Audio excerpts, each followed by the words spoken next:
Napoleon. Crash Course by Kaylee Ho, Lei Su, Michelle Yao. Now, no good story starts without beginning. Let's go back to where we all started. Napoleon Bonaparte was born on the small island Corsica, 1 year after it was established as the property of France. Naturally, his mother, Letitia, was a big part of his life, being the very embodiment of the strength that he desired to have. His father was an anti-France lawyer, and because of his previous ranks, gained his family the title of small nobility. Napoleon grew up very much unwillingly tolerating French culture. That obviously later changed in the future. From May 1779 to October 1784, Napoleon attended the military school in Brienne. Napoleon was one of the 60 scholarship students chosen to attend this preparatory school for the military school in Paris, and received a bursary from the crown to finance his education. Standard classes included French, Latin, maths, history, geography, drawing, music, and fencing. They were all taught in addition to military tactics. For the 5 years he spent at the school, he was separated from his family in an austere and disciplined environment. During this time, he was isolated from the world outside, politics and events. His students considered him an upstart from Corsica, and his heavy accent did not help. He withdrew into his studies, ignoring those who bullied him. When he passed his artillery exams on October 30th, 1784, he left to go to the military academy in Paris. Despite previous unsuccessful attempts to gain control of the Russian Empire, Napoleon tried one last time in June of 1812.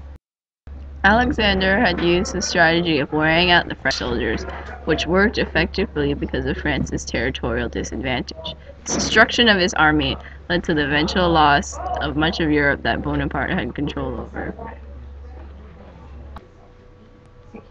Proposed early in 1798 and approved on April 12, the French expedition into Egypt was speedy and secretive. Originally, the French wanted to seize Egypt as a colony and have Malta act as a French naval base. In addition, the French hoped to challenge the British in India, where French territory had been lost during the 7 Years' War. Napoleon was ordered to dig a canal through Suez to allow French fleets into the Red Sea. Marching to Cairo during the driest season was grueling, even with the effective Mamluk resistance. Napoleon's success was assured by the French victory at the Battle of the Pyramids on July 21, 1798. He was then in command of Cairo, and with it most of Lower Egypt. On December 2, 1804, Napoleon crowned himself Emperor of France in the Cathedral of Notre Dame. It was an elaborate and drawn-out affair, with Pope Pius VII personally arriving to witness the event. A dozen processions of deputations from the cities of France, the Army and Navy, the legislative assemblies, the judiciary, the administrative corps, the Legion of Honor, the Institute, and the Chambers of Commerce all marched from different locations to converge at the cathedral. The papal procession was led by a bishop on a mule bearing the papal crucifix. Napoleon had modeled his coronation after that of Charlemagne, using both a fake Charlemagne crown and a golden laurel wreath like the Roman emperors. He also personally crowned his wife Josephine.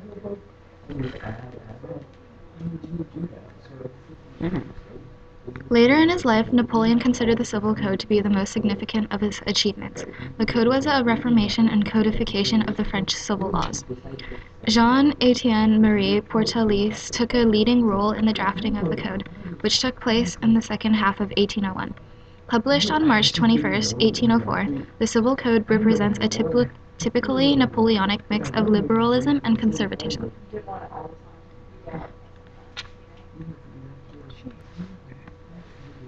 Napoleon's system of education was based on the establishment of 30 lycées, which provided educational opportunities beyond the secondary schools. Each was to be completely supported and controlled by the state. Since Napoleon believed in reward of merit, scholarships were provided for the worthy. The new system of education introduced was intended to provide an educated elite that could help run the country and the military and a successful middle class. In order to prevent Britain's export and re-export system, Napoleon issued 2 decrees that made up the continental system. The Berlin Decrees were released on November 1806, which ordered all French ports to refuse British trading attempts. Then, in March 1807, the Milan Decrees ordered that all British ships in French waters were to be confiscated. Napoleon found himself faced with a war on 2 fronts. and the continental system had failed miserably. After successfully invading Spain, Napoleon appointed Joseph Bonaparte to the King of Spain. Many Spanish citizens were against this, resulting in many situations in which an extremely determined and resilient Spanish army fought against the French. November 3rd, 1808, Madrid surrendered to Napoleon and King Ferdinand II was appointed to the throne. Napoleon was banished to the Mediterranean island of Elba on April 11, 1814, after abdicating the throne in the Treaty of Fontainebleau.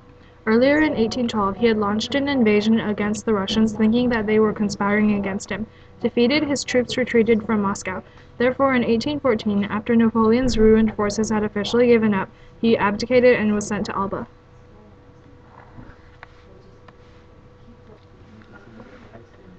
Seeing the weak leadership of Louis XVIII, Napoleon left the island of Elba on March 1, 1815, with about 1,000 men and landed near Cannes. Upon his arrival, greeted by cheering, he said, "Soldiers, your general, called to the throne by the choice of the people, and raised your shields, has come back to you. Come and join him. I am sprung from the Revolution. I come to save the people from the slavery into which priests and nobles would plunge them." Promising a more democratic franchise and more unrestricted liberty for the individual, he issued an Act Additional au Constitution de l'Empire. On June 18, 1815, he and Ney faced Wellington at the Battle of Waterloo. His defeat at Waterloo ended the 100 Days.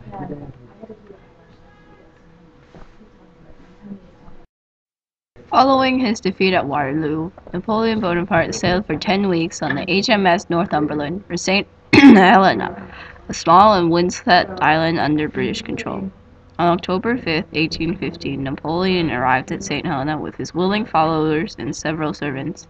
Since his house was not yet finished, he had a short stay at the house of a wealthy English merchant. His party then moved to Longwood, settling into a life of routine. For 5.5 years on the island, Napoleon determinedly recorded his memoirs and created a legacy for himself.